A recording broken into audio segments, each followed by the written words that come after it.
Now, I want to turn now to Keeping the Dead, your most recent novel. And one of the things I loved most about it are the mummies.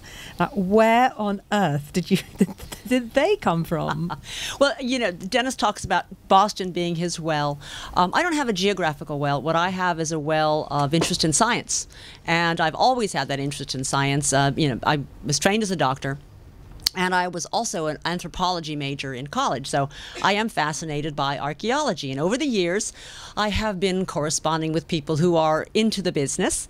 And I had come in contact with an Egyptologist who runs an organization called the Mummy Consortium in the United States. And it sounds like buying and trading of mummies, but no, his goal in life is to make sure that every mummy in the United States gets a CT scan. He wants them all studied. He wants this baseline data on all these mummies.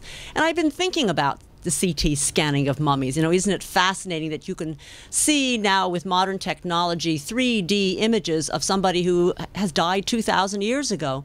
And I was invited to go watch the CT scanning of a mummy down in Poughkeepsie, New York.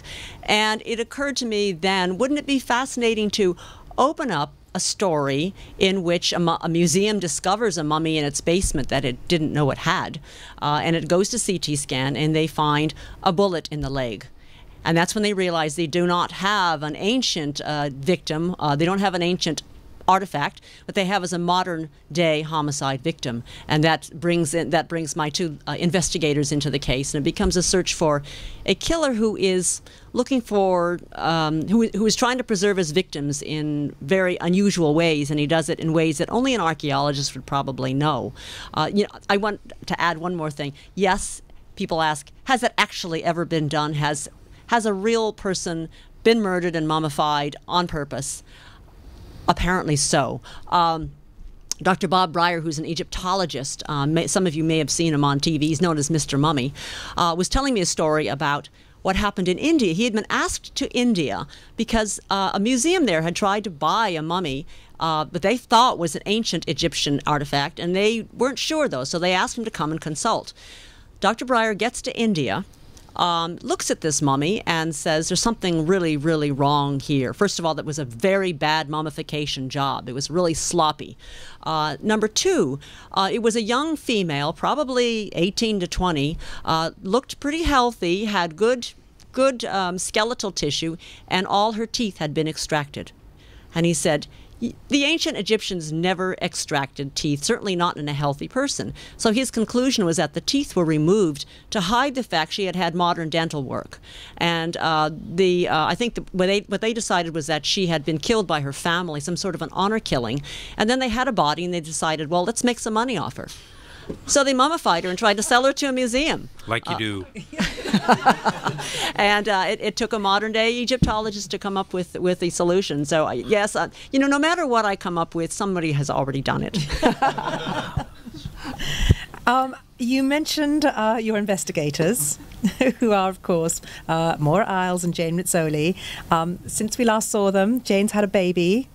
Maura is still lusting after her priest. And what I was wondering was, did you know when you first wrote The Surgeon and actually introduced, it was Jane Rizzoli, not Maura Isles, but did you know this was going to be the start of a very long relationship? No, I did not know I was going to write a series, and number one. And number two, I did not know I was ever in my life going to write a serial killer novel.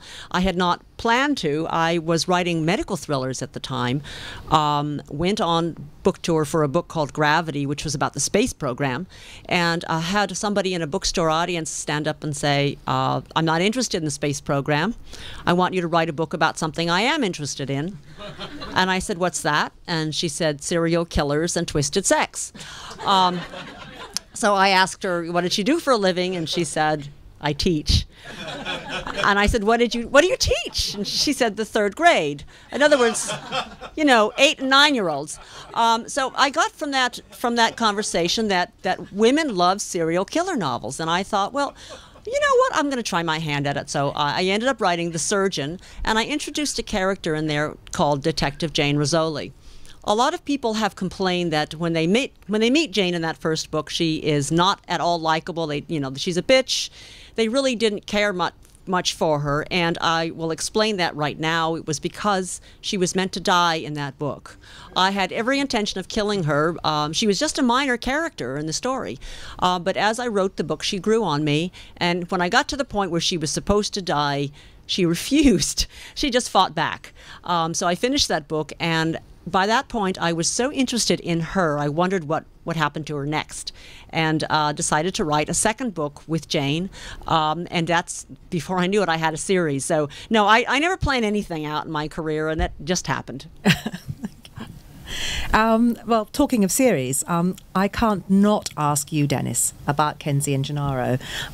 I believe you're bringing them back in your next novel. Would I be correct? Yeah, that's the rumor. Yeah. But so you had them for 5 novels. Yep. And then you stopped. They stopped. They stopped. They stopped. Okay. It's the only way I can put it. It's the only sort of arty, metaphysical part of me as a writer is this thing where the characters have to characters have to talk to me. I'm just one of those people who, if you gave me the world's greatest plot, you know, the mummy with the bullet, that's unbelievable. I wish I'd thought of that. That is just like, oh dear God, now I want to read that book. You give me that plot, I still couldn't write it.